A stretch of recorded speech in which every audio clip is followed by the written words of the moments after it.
일주일 지나니까 기억이 잘 안 나시죠? 오늘 이야기를 한번 그러면 안디옥 교회부터 시작을 해볼까요?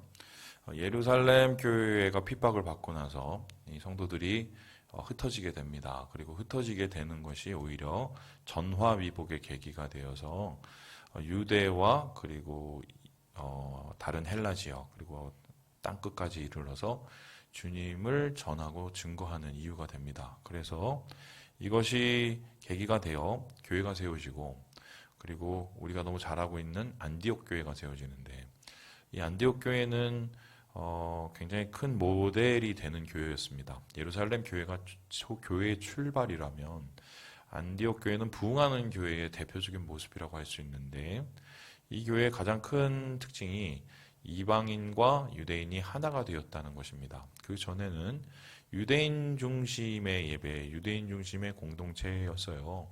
이방인들이 와도 손님이나 아니면은 그냥 소수에 불과했는데 이 안디옥 교회에 있어서는 그런 문들과 담들이 다 무너지게 됩니다. 그래서 이방인과 유대인이 예수 그리스도 안에서 하나가 되어서 한 몸과 한 공동체를 이루고 주의 일을 나타내게 되지요. 그래서 이러한 부흥의 불길이 번져서 이 안디옥 교회를 중심으로 이 소아시아로 이제 뻗어나가게 되고 뿐만 아니라 이런 부흥의 불길이 이방인 선교의 큰 계기가 되게 됩니다. 그런데 하나님께서는 분명히 안디옥 교회를 사용하셨어요. 그리고 바울과 바나바를 그 사역의 맨 앞에 세우셔서 이방인들을 위한 복음 사역을 준비하셨습니다. 근데 이렇게 좀 뭔가 잘 되면 항상 문제와 갈등이 도사리고 있죠. 그것은 사탄이 길을 막는 걸 수도 있고요. 두 번째는 사람이 일을 해서 그렇습니다. 이 사람은 항상 자기 주장과 자기 입장에 매몰되어 있기 마련입니다. 그래서 어떤 일이 벌어지면은 이 사람 얘기를 들어보면 이 사람이 맞고 저 사람 얘기를 저 사람 들어보면 저 사람이 맞아요. 그런데 잘 생각해보면 이 사람도 틀린 게 있고 저 사람도 틀린 게 있습니다. 왜냐하면 자기 입장만 고수하고 생각하기 때문인데 지금 이 안디옥 교회에 대한 혹은 바울의 이방인 선교에 대한 부분도 마찬가지인데 이것을 대부분의 사람들은 기뻐하고 좋아했지만 이러한 이방인 선교에 대한 모습을 우려의 눈빛으로 보는 사람들이 있었습니다. 그 사람들은 누구냐? 바로 이 바리새파 사람들이었어요. 우리 1절의 말씀을 같이 한번 읽어보도록 하겠습니다. 시작. 어떤 사람들이 유대로부터 내려와서 형제들을 가르치되 너희가 모세의 법대로 할례를 받지 아니하면 능히 구원을 받지 못하리라 하니 분명히 예수님을 구주로 믿으면 그리스도를 믿으면 구원을 받는다고 그렇게 배웠어요. 바울이 그렇게 복음을 전했단 말입니다. 그리고 그 복음으로 한 성령을 받고 구원을 받게 되었어요. 그런데 유대로부터 온 어떤 사람들이 말하기를 그게 전부가 아니라고 얘기를 했어요. 예수 믿는다고 되는 게 아니라 플러스 무엇을 해야 되는데 그것은 율법과 할례를 해야 된다라고 말을 했습니다. 이렇게 하지 않으면은 너희가 받은 구원이 유효하지 않을 것이라고까지 말을 합니다. 이런 개념은 왜 도용이 될 수밖에 없었는가? 5절에 보면 그 이야기가 좀 이유를 볼 수 있는데요. 우리 같이 한번 5절의 말씀을 읽어보겠습니다. 시작. 바리새파 중에 어떤 믿는 사람들이 일어나 말하되 이방인에게 할례를 행하고 모세의 율법을 지키라 명하는 것이 마땅하다 하니라. 그러니까 지금 이렇게 주장하는 사람들은 유대인 중에서도 바리새파 출신의 그리스도인들입니다. 바리새파 출신의 그리스도인들이 누가 있었습니까? 뭐 니고데모도 있을 것이고 아리마대 요셉도 있을 것이고 물론 그분들이 그렇게 하지는 않았겠죠. 그런데 그분들과 더불어서 예수의 제자가 된 사람들이 있는데 그 사람들의 입장에서 봤을 때는 이 이방인 선교 무분별해 보이는 겁니다. 최소한 예수님은 유대인인데 유대의 전통을 지키셨는데 유대의 전통 하에서 뭔가 그것이 존중되면서 예수를 믿어야 된다는 생각이 있었어요. 왜냐하면은 자기들은 그렇게 쭉 해왔어요. 그러한 율법을 지키고 할례를 받는 그 전통 위에서 예수를 믿게 되었단 말이죠. 근데 그런 상황에서 봤더니 지금 이 이방인들은 그런 유대적인 전통과 그런 유대적인 어떤 율법적 배경이 전혀 없는 거예요. 그리고 예전에 이방 신상 섬기고 우상 섬기고 그다음에 죄 짓고 이런 사람들로 보이는 거죠. 저런 사람들이 죄송해요. 저런 것들이 예수 믿는다고 구원을 제대로 받을 수 있겠어? 이런 생각을 했던 것 같습니다. 특별히 이 율법에 대한 부분들은 사실 바리새파 출신의 사람들도 온전히 지키지 못하는 게 많았겠죠. 그런데 뭐 그거는 뭐 그렇다 치더라도 그거보다 더 대표적이고 유대인의 이 정체성이라고 할 수 있는 것이 있었는데 그것이 바로 할례입니다. 여러분 할례는 무엇입니까? 이 남자들이 태어나서 8일 만인가요? 이제 할례를 받게 되죠. 자기의 생식기의 일부분을 이제 도려내는 것인데요. 그 포피를 이것을 통해서 그들은 내가 아브라함의 자손이라는 것을 마음에 몸에 새기게 됩니다. 아브라함의 자손이라는 것이 왜 중요하냐면은 아브라함도 이 할례를 받고 하나님의 백성이 되었거든요. 그러니까 할례를 한다는 것은 곧 하나님의 백성이 되는 것이고 이건 율법의 문을 여는 것이자 동시에 그리고 이때까지 그들이 지켜왔던 가치를 누리면서 그리고 그 위에서 예수를 받아들일 수 있는 좋은 관습이라고 생각을 했던 것 같아요. 그런데 좋은 관습인 것까지는 이해를 하겠으나 그것을 유대인도 아닌 사람들한테 요구하는 것은 문제가 있었습니다. 왜 그렇습니까? 그 사람들은 아브라함의 자손도 아니란 말이죠. 그 사람들은 그리고 할례라는 것을 도통 뭐 해본 적도 없는 사람들인데 갑자기 예수 믿었다고 와서 무슨 뭐 요즘으로 말하면은 병원에 데리고 와서 포경 수술 시키는 뭐 이런 거하고 똑같은 거거든요. 이것에 대해서 거부감을 가질 것이 분명했기 때문입니다. 그래서 이에 대해서 이 교회와 교회 사이에 경론이 일어납니다. 예루살렘과 이 안디옥 교회 사이에 분열이 일어나요.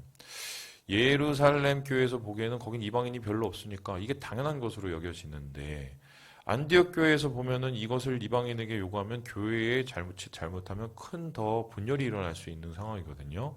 그래서 이 문제를 이제는 좀 해결해야 될 필요가 있게 됩니다. 그래서 안디옥 교회는 이러지 말고 만나서 얘기하자 이렇게 말을 하게 되지요. 우리 함께 2절의 말씀을 같이 한번 읽어보도록 하겠습니다. 시작. 바울 및 바나바와 그들 사이에 적지 아니한 다툼과 변론이 일어난지라 형제들이 문제에 대하여 바울과 바나바와 및 그 중에 몇 사람을 예루살렘에 있는 사도와 장로들에게 보내기로 작정하니라. 이럴 게 아니다. 만나서 보내자. 니네 말 너무 믿겠다. 가면은 예루살렘 교회의 사도들과 장로들이 뭐라고 얘기하는지 우리 다 그럼 드러내놓고 한번 얘기를 해보자. 이러면서 바울과 바나바가 이 일로 인해서 이 예루살렘 교회를 처음으로 방문하게 됩니다. 그래서 이 가는 길에 이 3절에 보니까 베니게와 사마리아를 들려갖고 이제 간증 집회를 했어요. 선교 뭐 보고회 뭐 이런 걸 하고 은혜를 받고요. 그리고 이제 도착을 해서 이 그들과 함께 이 자기의 경험을 나누고 또 하나님의 뜻이 무엇인지를 찾게 됩니다. 결론적으로 말씀드리면은 이 이야기의 끝은 어떻게 끝나느냐? 우리 함께 11절의 말씀을 같이 한번 읽어보겠습니다. 11절입니다. 시작. 그러나 우리는 그들이 우리와 동일하게 주 예수의 은혜로 구원받는 줄을 믿노라 하니라. 아멘. 베드로가 정리를 해줬어요. 베드로가 일어나서 나도 맨 처음에 너희들하고 비슷한 생각이었어. 그런데 하나님께서 나에게 환상을 보게 해주셨고 뭐 까마귀 내려온 거 뭐 먹게 하시고 그리고 그러자마자 바로 고넬료라는 사람의 집에 갔는데 그 이방인의 집에 갔더니 성령이 임하는 거야. 나 깜짝 놀랐어. 나는 이런 일이 이방인에게 일어날지를 상상을 못했어. 그래서 왜 하나님께서 이런 일을 허락하셨을까? 왜 이런 또 꿈을 꾸게 하셨을까? 고민해 봤더니 이방인과 유대인의 그 장벽을 무너뜨리라고 주님이 이렇게 말씀하신 거구나. 난 그렇게 받아들였어. 그러니까 이거 싸우지 말자. 이렇게 해서 정리가 돼요. 이 베드로의 말은 곧 이 12사도의 얘기고 12사도의 말은 곧 이 교회의 이 전체적인 입장이라고 보기 때문에 안디옥 교회와 이 예루살렘 교회가 일치를 이루어서 그 이후에 이제 이방인 선교의 탄력을 받아서 부흥의 계기를 이루는 말 그대로 하나 되는 교회가 만들어지게 되는 것입니다. 그런데 이제 저는 오늘 이 말씀을 보면서 몇 가지의 이제 포인트를 찾는데요. 그 첫 번째의 모습이 무엇인가? 예, 우리 함께 같이 구절의 말씀을 같이 한번 읽어보겠습니다. 그 구절의 말씀입니다. 시작. 믿음으로 그들의 마음을 깨끗이 하사 그들이나 우리나 차별하지 아니하셨느니라. 왜 바리새인들이 이런 생각을 벗어나지 못했을까요?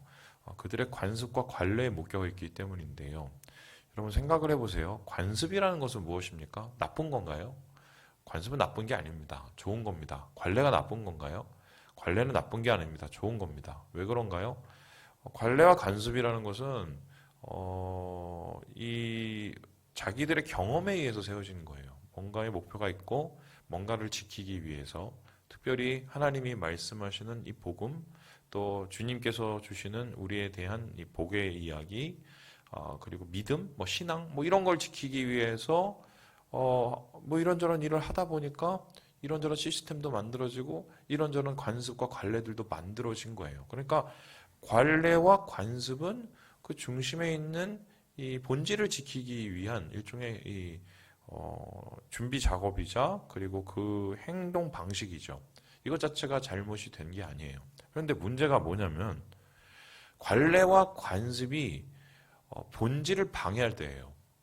그러니까 이런 건데 왜 이걸 하는지를 잊어버렸을 때 예를 들어 이런 겁니다.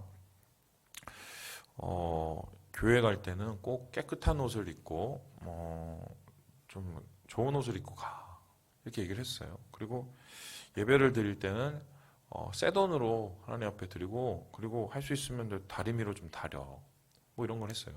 여러분 이거를 왜 한 겁니까? 그거를 해서 복을 받으려고 했나요? 물론 뭐 그런 것도 있겠지만 보면은 결국 이유는 하나예요. 예배 잘 드리려고 그러는 거예요. 주님께 가장 좋은 모습으로 나아가서 예배를 드리기 위해서 옷도 깨끗하게 입고 하나님 앞에 드려지는 예물을 내가 정성껏 준비하기 위해서 새 돈 준비하고 또 그것을 구별되게 또 다리미질도 하고 뭐 이런 거죠.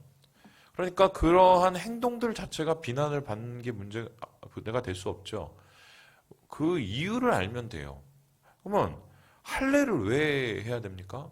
할례의 관습은 왜 세워졌나요? 그리고 모세의 율법은 왜 세워졌나요? 여러분 그것을 잘 따져보면 특별히 할례는 생각을 해보세요. 아브라함은 그 전에 우상 숭배자였단 말이에요.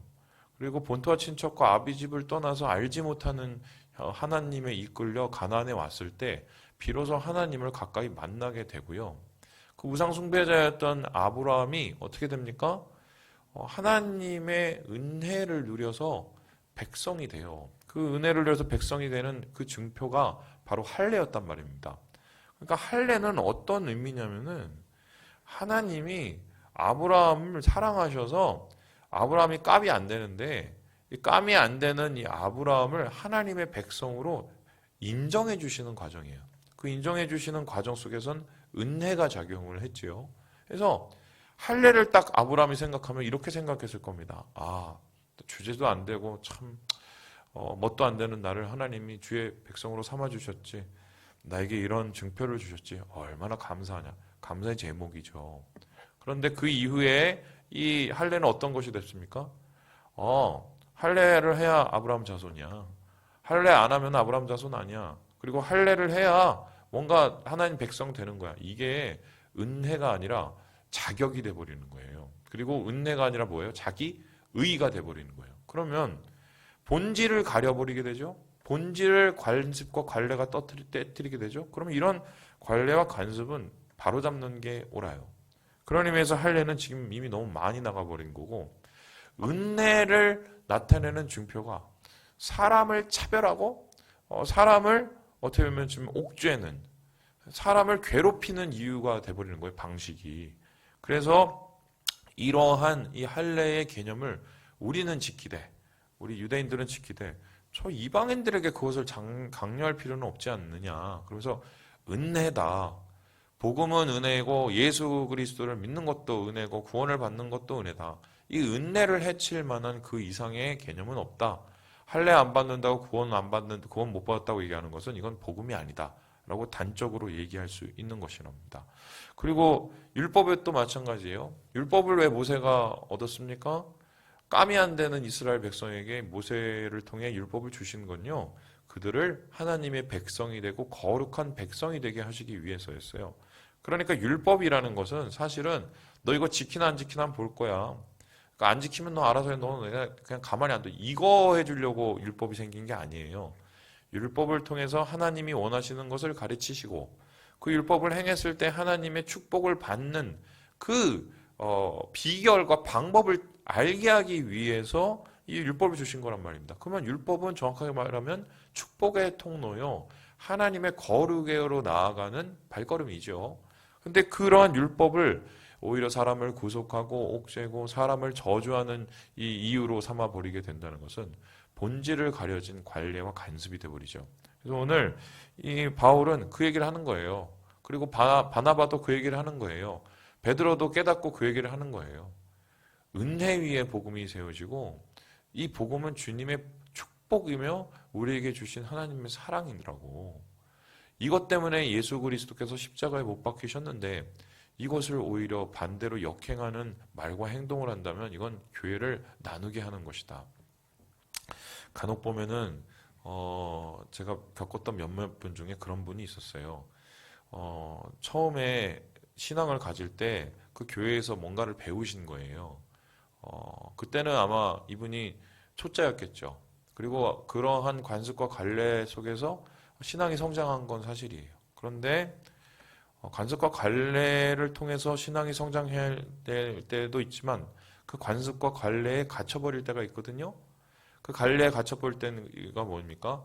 그것의 본 의미를 깨닫지 못하고 오히려 그것을 통해서 자기 의를 삼고 남을 비판할 때죠.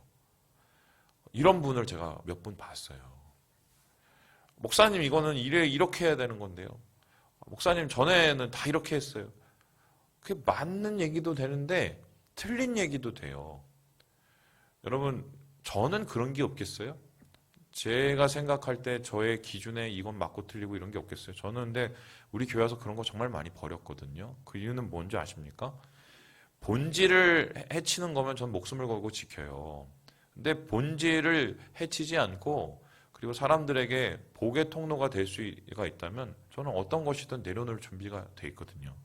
그래서 오늘 지금 이 잘못된 관습과 관례, 본질을 해치는 관습과 관례에 깨어나오지 못하는 이 바리새인들을 향해서 이제 바나바와 바울과 베드로는 한 마음이 되어서 주님이 우리에게 남겨주신 온전하신 복음의 진리가 무엇인지, 그 본질이 무엇인지를 밝혀 알게 됩니다. 그래서 자칫하면은 교회가 두 개로 쪼개질 수 있는 상황에서 안디옥 교회와 예루살렘 교회가 하나가 되고, 심지어는 안디옥 교회는 그 이후에 예루살렘 교회를 돕고 섬기는 일까지 감당하는 하나 되는 교회의 일치를 이루게 되는 것이죠.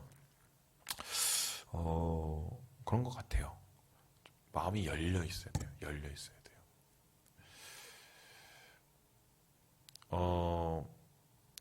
30대는 일주일에 3번 마음을 열고요. 제가 만든 얘기예요. 40대는 최소한 일주일에 4번 마음은 열어서 생각을 하시고, 50대는 일주일에 5번은 마음을 열어서 생각을 하시고, 60대는 6번, 70대는 7번, 100대는 10번? 맞나요? 이유가 뭔지 아세요? 나이가 들면요, 사람이 자꾸 이게 다쳐요. 생각에 고리타분해지고 그런 게 없잖아 있어요. 그게 이제 안정적이 돼가는 건데, 반면으로 이게 새로운 것에 대한 변화에 대한 두려움이 이게 남아 있는 거거든요. 그래서 여러분, 그 부분에 있어서는 어린아이 같을 필요가 있습니다. 예. 힘드시면 차라리 저를 찾아와서 이제 상의를 하세요. 목사님 이런 부분이 있는데 어떤가? 그럼 제가 잘 설명해 드릴 테니까. 오픈 마인드, 좀 마음을 여셔야 돼. 자기 있는 거에만 이렇게 집착하고 그러면 그게 빠져서 나중에는요, 교회를 해쳐요. 교회를 깨트린다니까요. 그거 주님 원하시는 거 아니거든요. 그래서 오늘 이러한 갈등이 베드로와 바울과 바나바의 이 본질적인 연합에 의해서 해결되는 이 모습을 보게 됩니다. 말씀을 마치려고 하는데요. 오늘 말씀 속에서 제가 마지막으로 좀 여러분과 함께 나누고자 하는 이야기들이 있어요. 우리 함께 4절의 말씀을 읽고 마무리해 보도록 하겠습니다. 4절입니다. 시작. 예루살렘에 이르러 교회와 사도와 장로들에게 영접을 받고 하나님이 자기들과 함께 계셔 행하신 모든 일을 말하매. 저는 오늘 이 갈등이 자칫 잘못하면 분열의 이 계기가 될 수 있었는데 이게 분열이 아니라 오히려 하나 되는 계기가 된 이유를 무엇일까 한번 생각을 해봤을 때 이런 것 같아요. 바울과 바나바가 그 길을 갔기 때문이에요. 그냥 야 쟤네들은 어떻게 우리한테 저래 헐뜯고 비방하고 우리가 지금 얼마나 사역을 잘하고 있는데 저 그런 거 아니야? 시기하고 경쟁하고 그랬으면 이거 아작났어요. 근데 어떻게 합니까?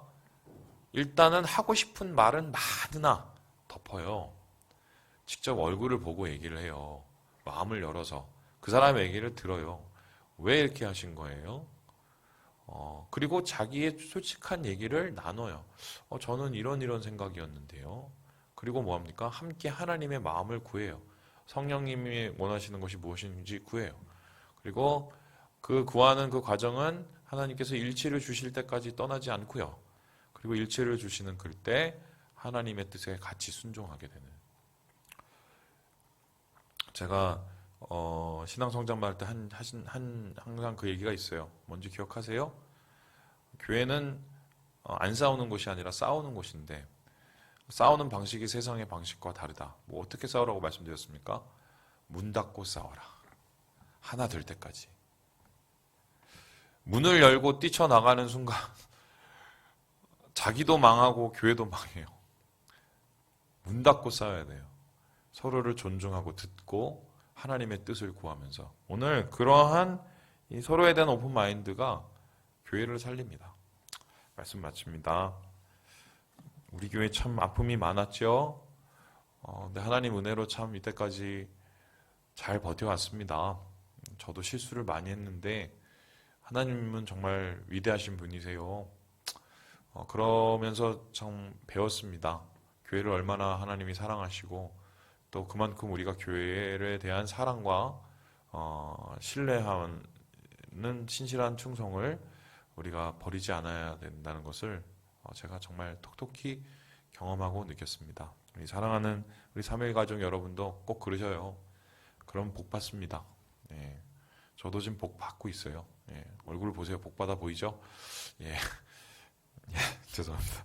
예, 주님의 은혜로 하나 되는 교회에 주의 복을 누리시고 하나님의 영광 가운데 나아가시는 주의 형제 자매들 되시길 주님의 이름으로 축원합니다.